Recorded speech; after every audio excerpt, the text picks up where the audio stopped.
How can you be sure that Sydney is going to have a good life in Alaska when he's in my age? Sydney's dad wanted to know, well, what am I going to do for Sydney to make sure that Sydney can stay here? And I was really glad to see that question, because that's the most important reason I'm running for governor, is to make sure that the kids that are coming out of school now, that are in their early 20s and 30s, will have a reason to stay in Alaska, will have job opportunities and economic opportunity, so that they can choose to build their future, their family's future here in Alaska. And one of the other things that I think is really important along those same lines, if I become governor, I'm going to have to put together a government that, you've got a lot of commissioners, deputy commissioners, directors, special assistants, all those sorts of folks that come with a new administration.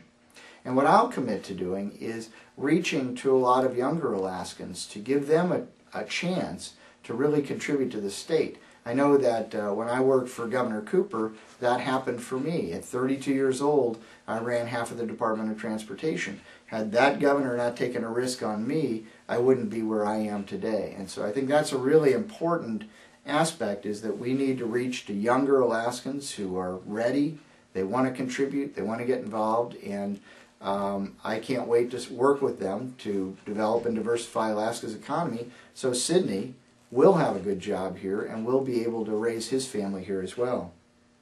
Levi is concerned that we should not export water. Bob Poe, do you realize that fresh water is going to be the most valuable resource in the next 10 to 20 years? Why do you advocate shipping it out of Alaska?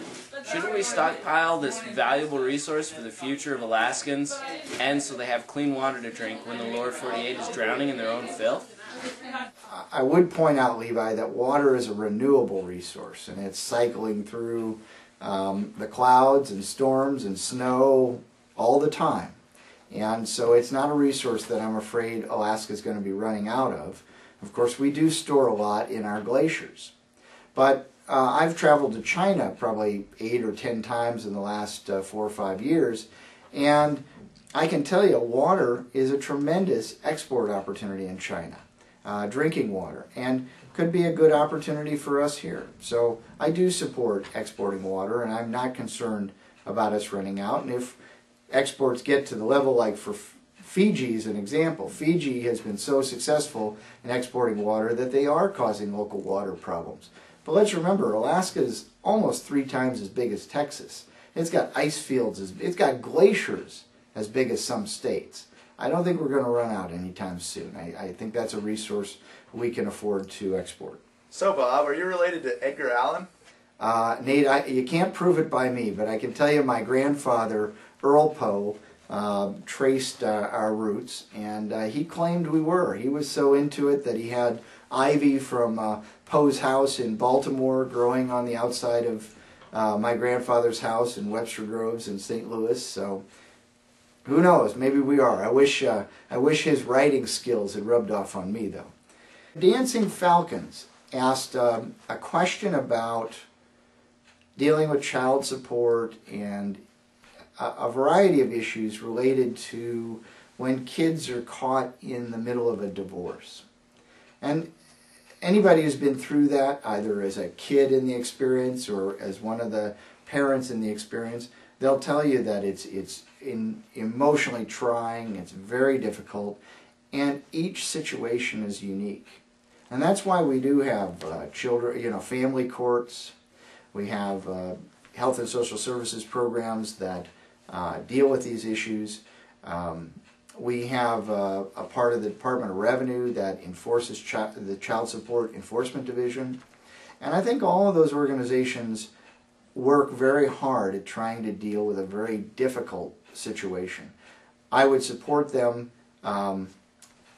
resolving issues as they come up. One of the issues that Dancing Falcons brought up was homeschooling and how that may further isolate the kids, and if one parent wants to do it and another doesn't, shouldn't it require both to agree? And I would say that depends on the divorce decree and what the judge decides. But I think that we really need to deal with these things on a case-by-case basis, and I'm not anxious to try to find a sweeping piece of legislation that can resolve these very complex and very emotional issues.